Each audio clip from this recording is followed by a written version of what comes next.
마음에 와닿는 글귀가 있어서 써왔습니다. 한번 읽어보겠습니다. 가장 아름다운 만남은 손수건과 같은 만남이다. 힘이 들 때는 땀을 닦아주고 슬플 때는 눈물을 닦아주니까. 그래서 손수건과 같은 만남이 가장 아름다운 만남이래요. 저와 우리 서로가 또 우리 공동체 또 각자에게 이런 손수건 같은 만남이 있기를 바랍니다. 땀도 닦아주고 또 눈물도 닦아줄 수 있는 공동체, 이것을 바라면서 양옆에 분에게 인사하실 때 손수건과 같은 만남 기대합니다. 인사 한번 할까요? 손수건과 같은 만남 기대합니다. 아멘. 우리의 인생은 수많이 풀어야 할 과제들이 많아요. 과제들이. 학생은 학생으로서의 과제, 어머니는 어머니로서의 과제, 또 어른이 될수록 과제가 참 많아요. 좀 더 나은 삶을 위해서 선택하고 결정해야 되는 과정, 이것이 우리에게 남은 과제일 수 있습니다. 특히 내 인생이 막바지다 싶을 때에는 부담이 있습니다. 무엇을 남겨야 되는가? 사람은 그렇게 자기 이름을 남기기를 바래요. 무명의 한 사람으로 사라지기보다는. 그래서 마지막 비석에도 자기 이름을 새기잖아요. 그리고 나를 통해서 세상에 난 자손들의 이름도 비석 뒤편에 다 새겨져 있잖아요.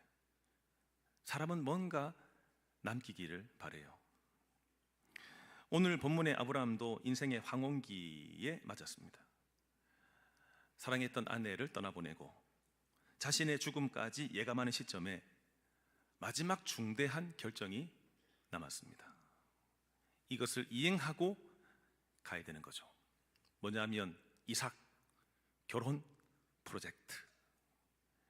이삭을 결혼시키는 프로젝트가 그의 인생 마지막에 남았습니다. 1절에서 아브라함이 나이가 많이 늙었고 하나님께서 범사에 복을 주셨다는 기록으로 시작합니다. 사라의 죽음 이후에 아브라함이 노쇠했죠. 한편으로는 하나님께 복받은 인생이었습니다. 물론 그는 그의 삶을 복이라고 말하기는 참 애매할 정도로 어려움도 많았습니다. 고향 땅에서 떠나면서부터 시작된 불안한 삶들, 기근을 만나고 전쟁에 휩쓸리고 또 오랜 시간 동안 아들을 기다려야 했고, 그의 삶의 단면을 본다면 저런 사람이 복받은 인생이야? 라고 할 수도 있어요. 그런데 그의 인생 전체를 놓고 볼 때 하나님께 복받은 인생이 맞아요. 아브라함이 몇 살에 하나님의 부르심을 받았죠? 75세. 창세기 25장에서 아브라함이 몇 살에 세상을 떠나죠? 175세. 그럼 주님 만난 이후에 떠날 때까지 몇 년의 시간적인 어떤 양이 있습니까? 100년. 100년 동안에 하나님께서 그와 동행해 주셨습니다. 그가 큰 수모로 당하고 어려움 당할 때 건져 주셨었습니다. 소망을 잃고 흔들릴 때도 별을 보여주셨고, 땅에 모래의 알들을 서로 연상해 가면서 네 자식이 그처럼 많아질 거다를 계속해서 말씀하셨습니다. 하나님의 사람으로 다듬어 주셨던 거죠. 하나하나 개별 인생을 보면은 복이 없는 것 같아요. 근데 전체 인생을 돌아오면 누가 개입하셨죠? 하나님께서 개입하셨습니다. 누가 만드셨죠? 하나님께서 만드셨습니다. 누가 이끌어 가셨죠? 하나님께서 이끌어 가셨습니다. 따라서 그의 인생은 복받은 인생이었죠. 하나님은 진정 그가 복인 인생이 되기를 바라시면서 약속의 땅에 머물게 하셨고, 하나님과 관계를 맺게 하시면서 자식과 하나님 사이에 풍성한 삶이 이어지게 하셨습니다. 그의 삶이 복이었다면 복으로만 끝나면 안 되고 이 복은 연장돼야 됩니다. 누구에게까지요? 이삭에게까지.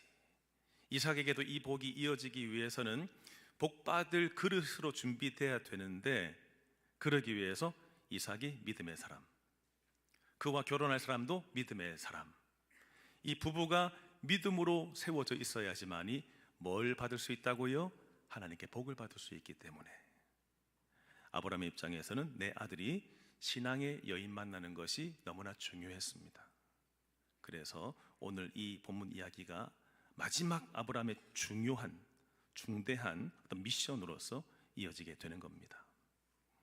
2절 말씀 보시면 아브라함이 자기 집 모든 소유를 맡은 늙은 종을 불렀어요. 그러면서 내 허벅지 밑에 네 손을 넣어라 라고 요구했습니다. 먼저 아브라함이 부른 사람을 주목해 봅시다. 이 사람을 2절에 뭐라고 표현하고 있죠? 자기 집 모든 소유를 맡은 젊은 종, 늙은 종. 먼저 아브라함의 모든 집의 소유를 맡았다라고 하는 것은 믿음을 주었다는 것이죠. 여러분, 내가 믿음직스러운 사람한테 뭔가 일을 맡기게 되지 신뢰할 수 없으면 중요한 일도 못 맡깁니다. 아브라함이 지금 아들 결혼시키는 이 문제가 내 인생 마지막 남은 미션이라면 정말 중요한 사안이죠. 이것을 믿을 만한 사람한테 맡기게 되는데 이 믿을 만한 사람을 오늘 성경에서는 늙은 종 이렇게 표현합니다. 늙은. 우리나라 사람들은 늙었다라고 하면 기분 나빠하지만 이 성경에서의 늙음은 인생의 경험을 말합니다. 인생을 살아오면서의 삶의 지혜, 그만큼 준비된 사람을 가리킬 때 늙은 이런 표현을 씁니다. 그러니까 아브라함은 믿을 만한 사람, 신뢰가 가는 사람, 내가 뭔가 일을 시켰을 때에 충성스럽게 해낼 수 있는 삶의 지혜가 있는 종을 세웠다라고 하는 것을 알 수 있습니다. 그런데 많은 학자들은 이 종이 누굴까를 연구해 보다가 어떤 인물을 떠올렸냐면 60년 전의 사람 엘리에셀을 생각하게 되었습니다. 이것은 단지 추론 정도다를 넘어서서 많은 학자들이 대부분 엘리에셀일 것이다 라고 짐작을 합니다. 엘리에셀이라는 사람은 어떤 사람이지요? 아브라함에게 있어서 아들이 없을 때 자기의 후계자로 삼은 사람입니다. 그 정도로 좋아했고 신임했던 사람이 엘리에셀이에요. 만약에 아브라함에게 끝까지 자식이 없었다면 모든 재산이 누구에게 갔을까요? 엘리에셀에게 갔을 겁니다. 그런데 때에 맞게 아들이 태어나게 되면서 엘리에셀은 그 모든 것들을 갖지 못하게 됐죠. 그 정도면 사람은요, 내가 일부러 욕심을 부리려고 하는 것은 아닌데 상황이 점점 뭔가 갖추어져 가면 사람은 욕심을 부리게 됩니다. 뭔가 내가 승진을 할 건수가 있을까라고 보는데 어디에도 승진해보니 사람이 안 보여요. 나만 성과를 내고 있어요. 그러면 사람은 내심 기대하죠. 그 다음 순서는 나인가? 근데 여러분, 내가 안 되고 딴 사람이 돼버리면 낙심하고 실망하게 되죠. 그처럼 엘리에셀도 자기가 이제는 상속자가 될 줄 알았는데 아들이 태어나면서 모든 기대는 수포로 돌아갔습니다. 그럼에도 불구하고 오늘 어떤 사람으로 남아있죠? 아브라함이 신뢰하는 사람, 일을 맡기는 사람, 수많은 삶의 여정을 지나가면서 지혜를 터득한 사람, 이런 사람으로 나오니 이삭에게 다 빼앗겼어도 엘리에셀은 시기심이 없었겠구나. 실망하기보다는 자기 위치, 자기 자리에서 주인에게 충성을 다했구나. 그러다 보니까 아브라함에게 신임을 받게 되었구나를 알 수 있습니다.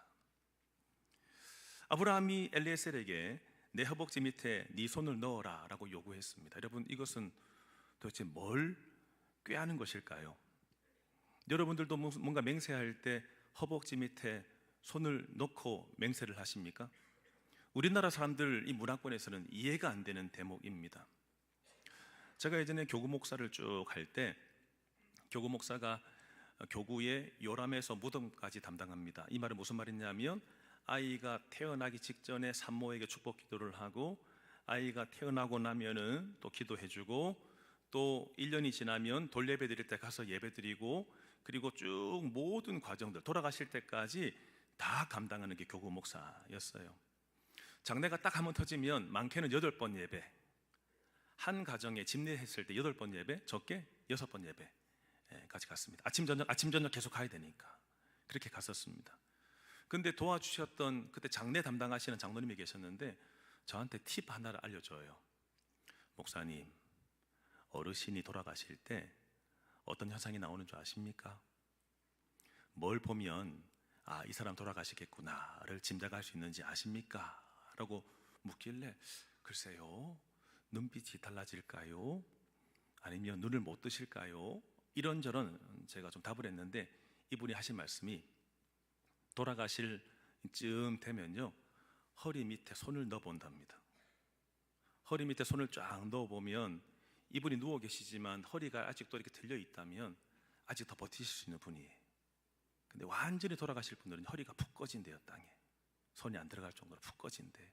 그때 자식들을 불러야 되겠다. 돌아가시는구나. 저한테 이런 팁을 하나 알려줍디다. 오늘 그 장례권은 아닌데 아브라함이 갑자기 엘리에셀에게 내 허벅지 밑에 손을 넣어라. 그리고 맹세해라. 아들 며느리를 잘 찾아와라라고 하는 이 맹세를 시키게 되는 것인데 우리 한글 성경은 허벅지라고 표현되어 있지만 엄밀히 말하면 남성의 생식기 밑을 말합니다.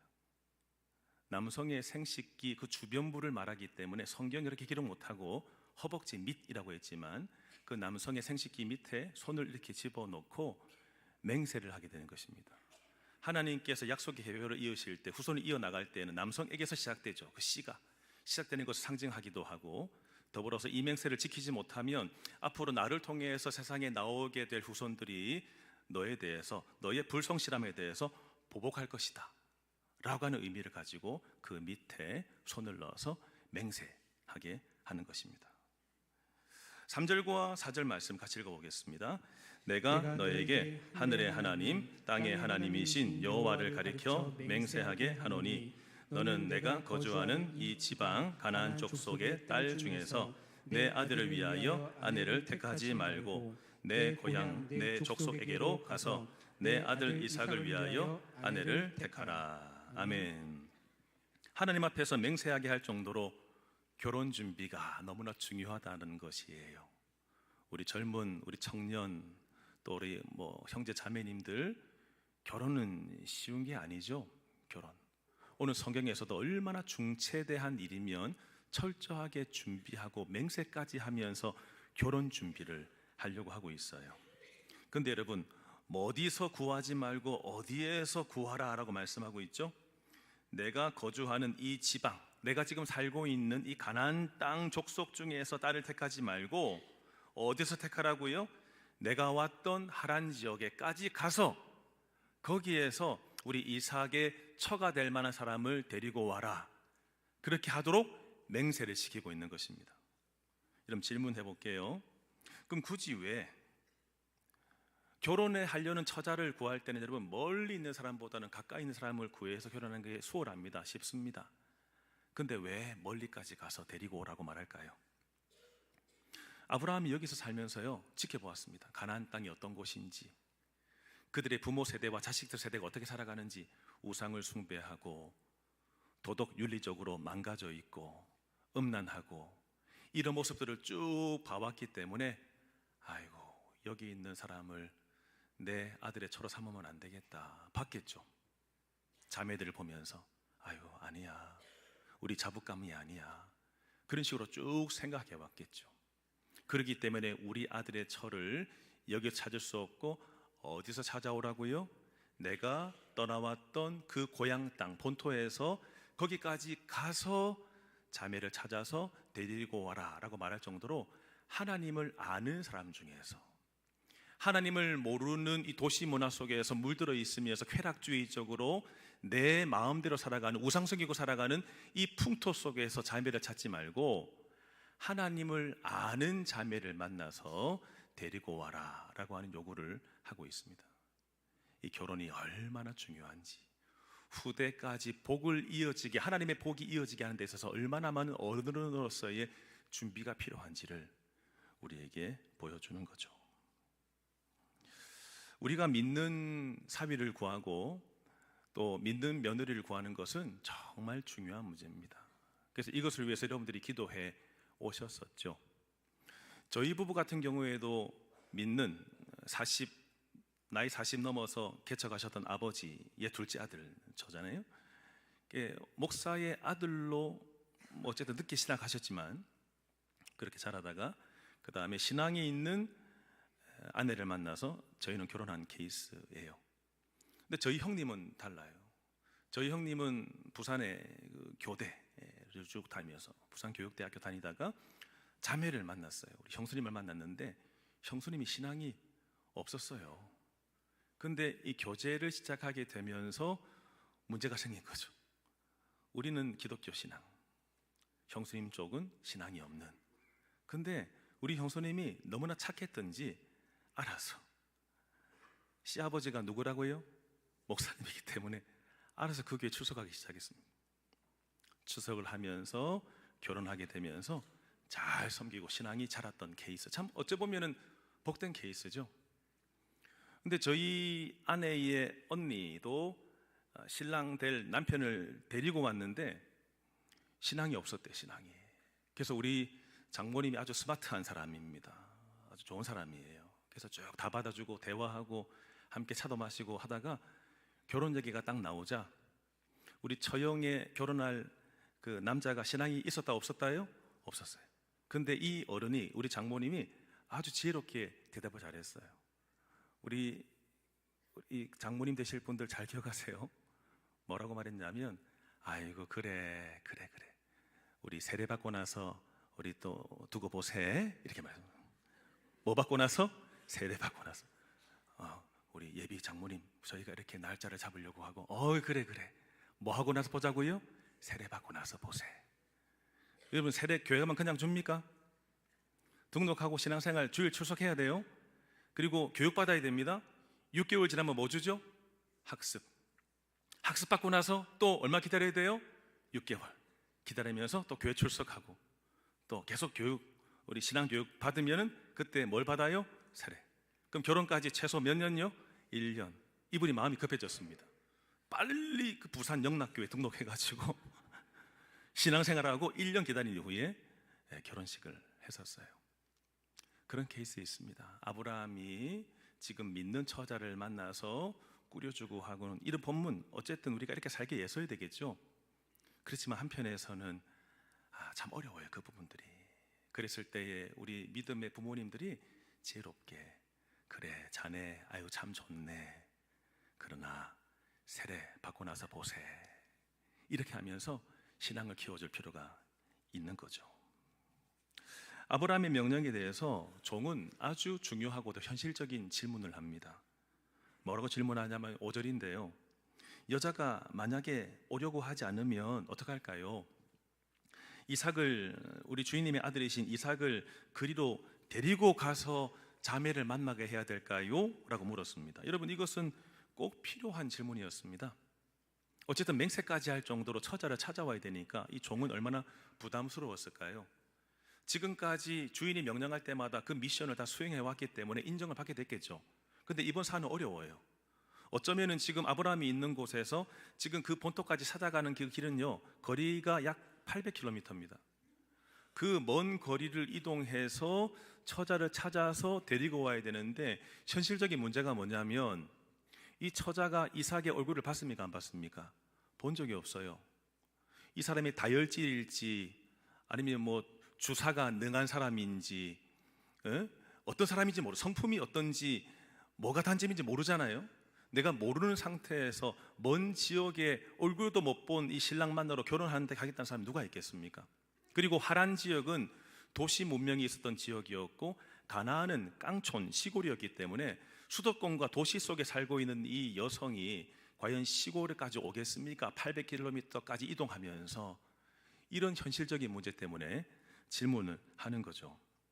사명을 완수하기 위해서 혹시 플랜 A만 있는 것이 아니라 플랜 B는 없을까요? 혹시 우리 주인님의 요구가 있지만 이 요구가 혹시 안 되면 다른 대안 혹시 없을까요? 아들을 데리고 가서 직접 보게 하면 어떨까요? 신부도 오케이 했지만 그 집안도 오케이 해야 되는데 직접 이삭이 가서 또 재력도 과시하고 자매를 데리고 오면 어떨까요? 라고 제안을 했던 것입니다.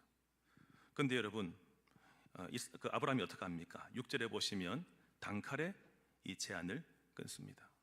단칼에 이 제안을 하지 못하도록 만듭니다. 그러면서 여러분 7절, 8절 같이 읽어볼까요? 하늘의 하나님 여호와께서 나를 내 아버지의 집과 내 고향 땅에서 떠나게 하시고 내게 말씀하시며 내게 맹세하여 이르시기를 이 땅을 내 씨에게 주리라 하셨으니 그가 그 사자를 너보다 앞서 보내실지라.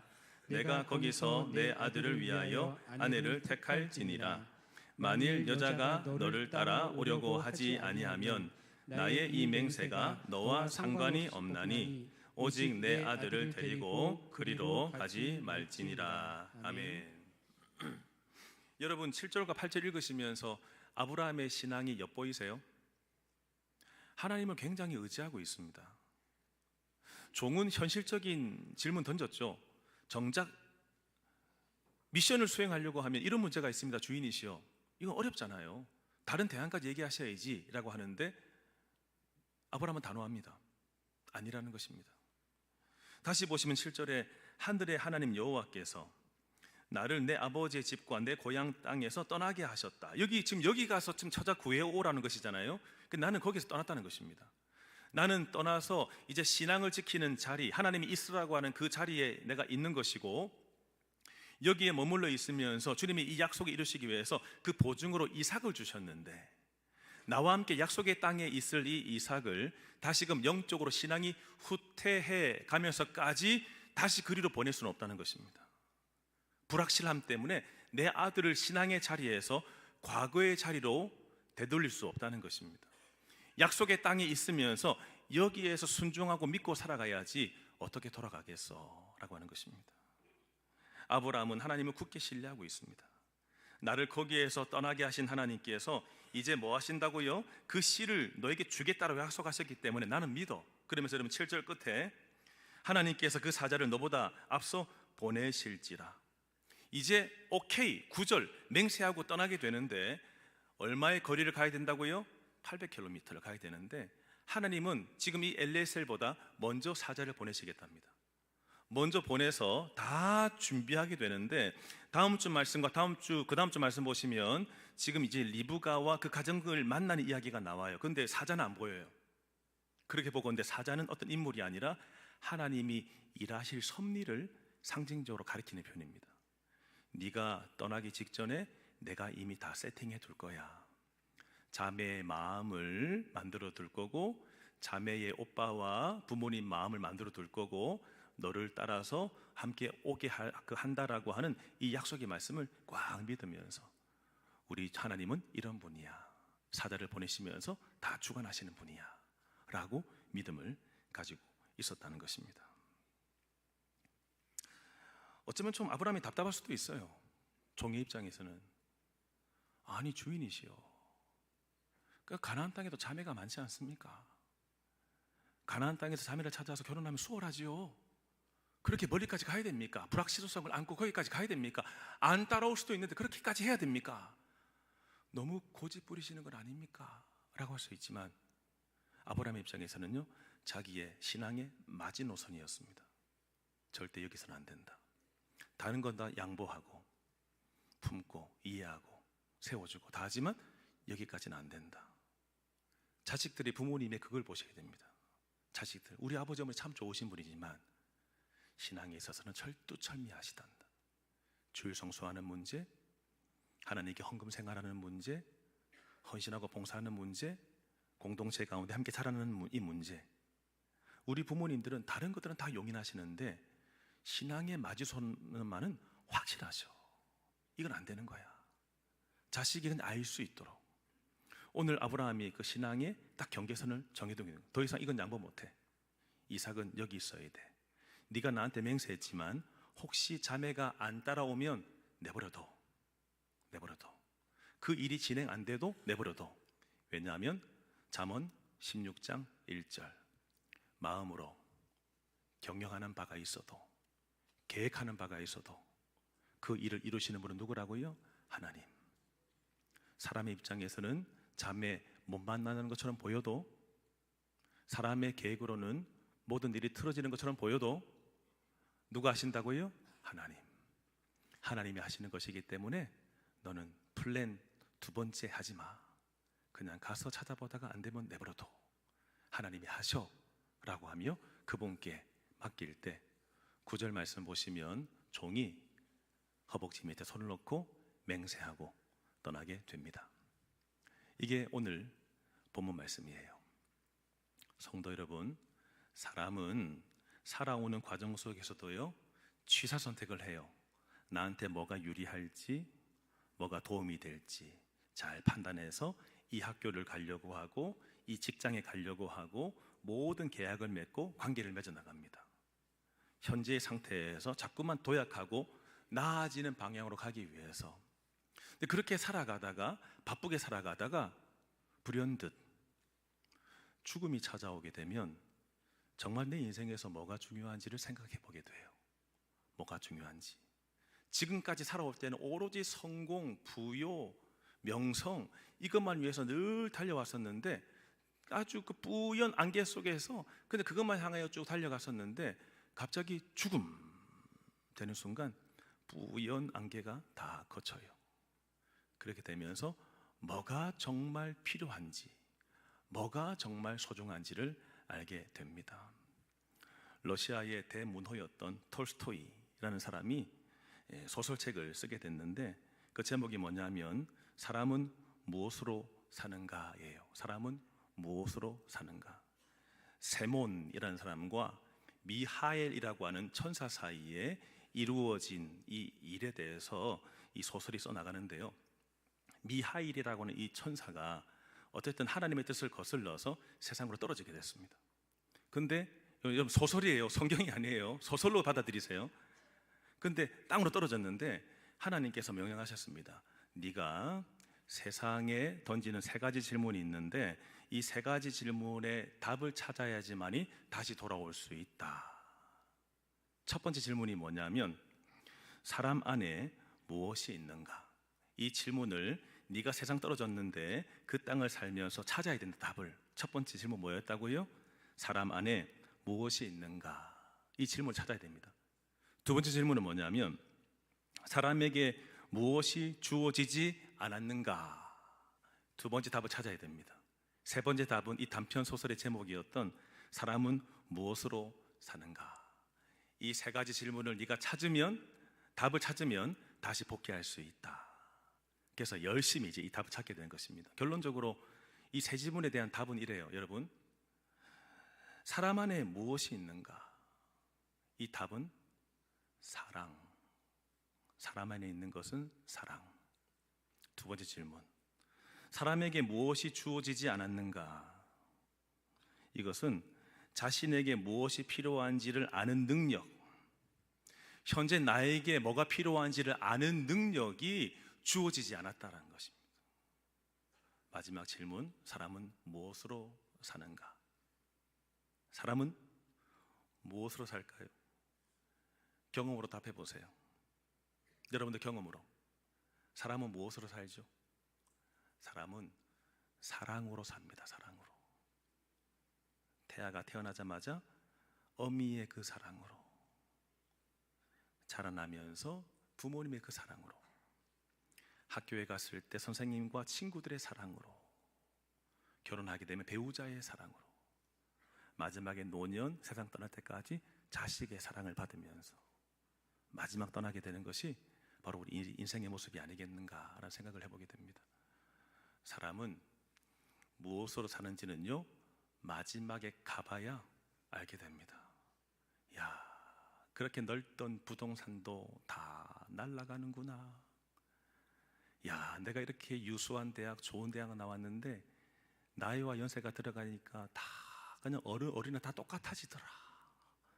나도 기억력이 희미해져 가고 총명함도 사라지고 젊을 때 반짝반짝했지.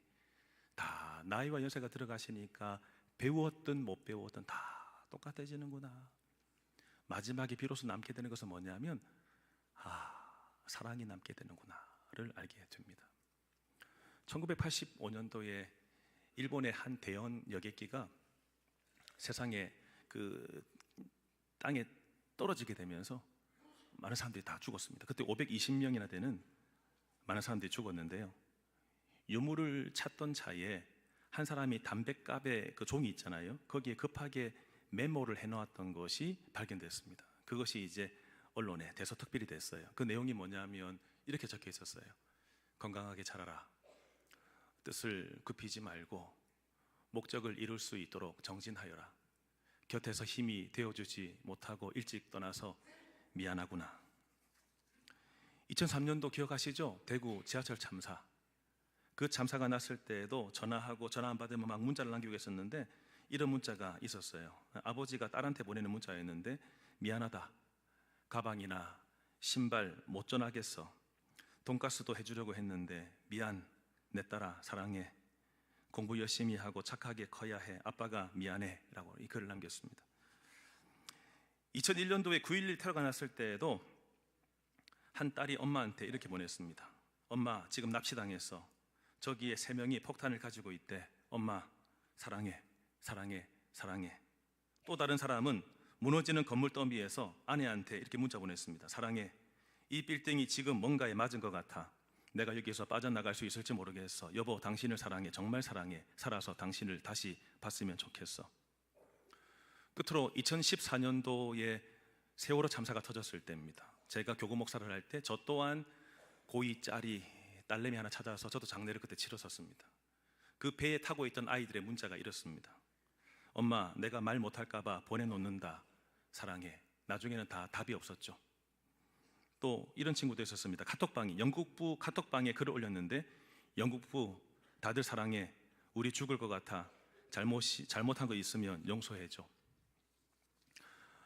사람은 마지막의 순간이 되면 정말 뭐가 중요한지를 알게 됩니다. 여러분들은 아직 죽음을 생각하지 않고 있기 때문에 세상에 맞다라고 하는 이 성공, 번영, 뭔가를 위해서 자꾸만 달려가고 계신데, 성경은 계속해서 우리한테 중요한 게 뭔지를 얘기해 줘요. 죽음에 다가갈수록 내가 한테 뭐가 중요한가. 오늘 아브라함은 자기 인생 끝자락에 마지막으로 중요한 일을 합니다. 아들 결혼 보내는 거, 결혼시키는 거.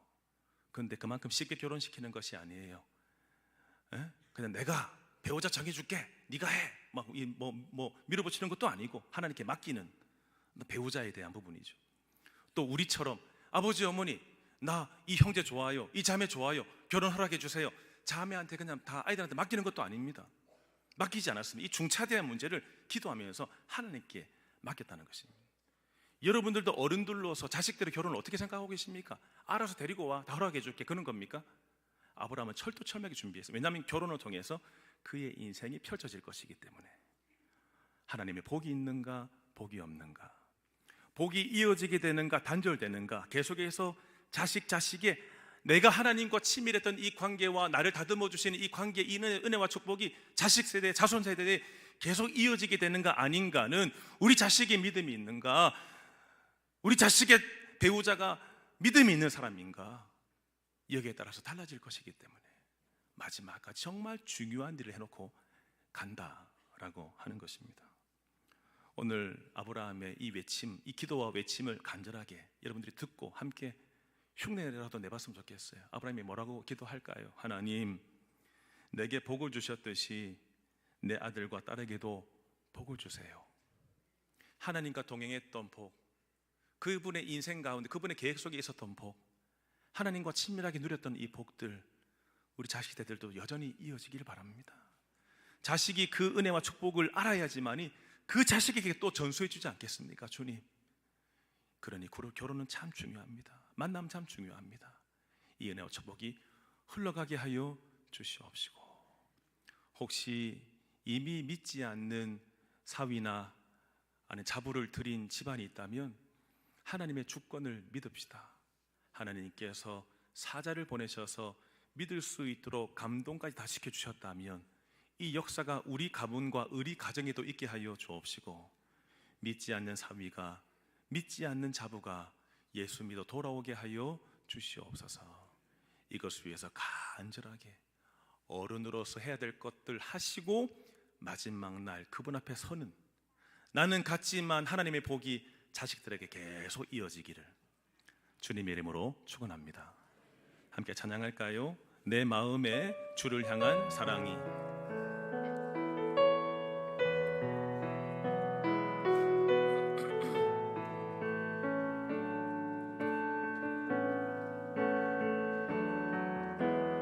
내 마음에 주를 향한 사랑이 나의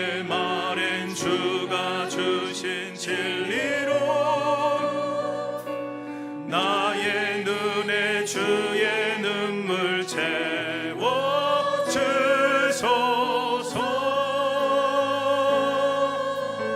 내 입술에 찬양의 향기가 내 입술에 찬양의 향기가 두 손에는 주를 닮은 섬김이 나의 삶에 주의 흔적 나게 하소서.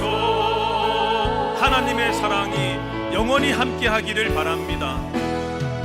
하나님의 사랑이 영원히 함께하리. 십자가의 길을 걷는 자에게 승려자의 삶을 사는 이에게 조롱하는 소리와 세상 유혹 속에도 주의 순결한 신부가 되리라. 내 생명 주님께 다 일어나세요.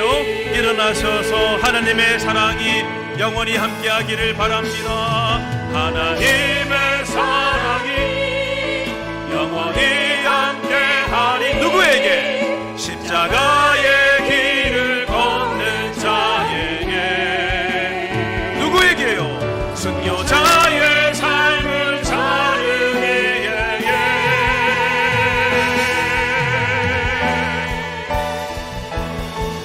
조롱하는 소리와 세상 유혹 속에도 주의 순결한 신부가 되리라.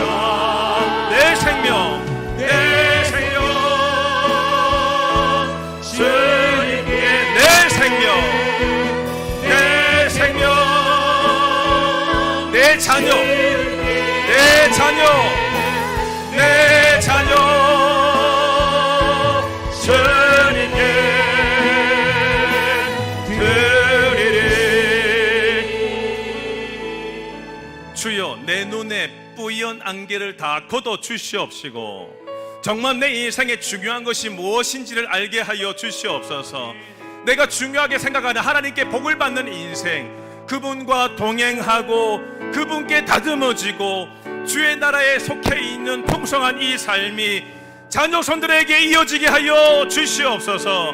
같이 기도하겠습니다. 하나님 아버지, 오늘 함께 말씀 듣고 나누기를 원합니다. 주여, 내 인생에 정령 중요한 것이 무엇인가? 주여, 내 인생에 정령 중요한 것이 무엇인가? 사람들은 부동산이 중요하다고 하고, 사람들은 주식이 중요하다고 하고, 물질이 중요하다고 하고, 건강이 중요하다고 하고, 성공이 중요하다고 하고, 명예가 중요하다고 하고 다 말하고 있지만 정작 죽음 앞에 서 있으면 진짜 뭐가 중요할까요? 주님, 제가 정말 죽음 앞에 놓여 있으면 뭐가 중요할까요? 자식들을 사랑하고 자식들에게 하나님의 복이 이어지게 하는 것이 진짜 복인 줄로 믿습니다. 내 마지막의 인생 언제인지 모르겠지만 우리 자식들에게 예수 믿는 신앙을 이어주기를 간절히 바랍니다. 하나님께 복받는 인생, 우리의 자식들이 하나님께 복받는 인생 되게 하옵소서. 우리의 자손들이 하나님께 복받는 인생이 되게 하옵소서. 그러기 위해서 마지막까지 최선의 수고를 다하는 아브라함의 수고처럼 아버지 아브라함의 수고처럼 하나님께 온전하게 마지막까지 신앙을 심어줄 수 있도록 도와주옵소서. 하나님의 사랑을 성도들에게 부어주옵소서. 하나님의 사랑이 영원히 함께하리. 십자가의 길을 걷는 자에게 순교자의 삶을 사는 이에게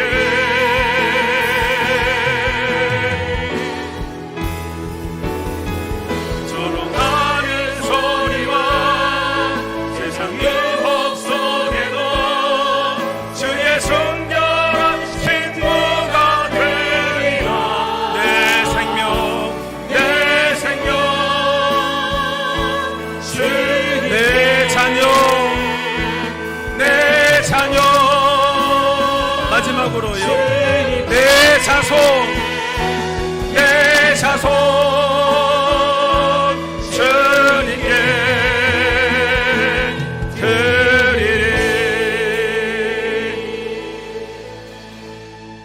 하나님, 아브라함의 마지막 준비처럼 아들을 신앙 있는 자매 만나서 결혼시킬 정도로 마지막까지 진액을 쏟아냈던 아브라함처럼 이렇게 기도하게 하소서. 하나님, 내게 복을 주셨듯이 내 자녀 손들에게도 하나님의 복을 주세요. 세상의 복이 아니라 하나님의 복을 주시옵소서.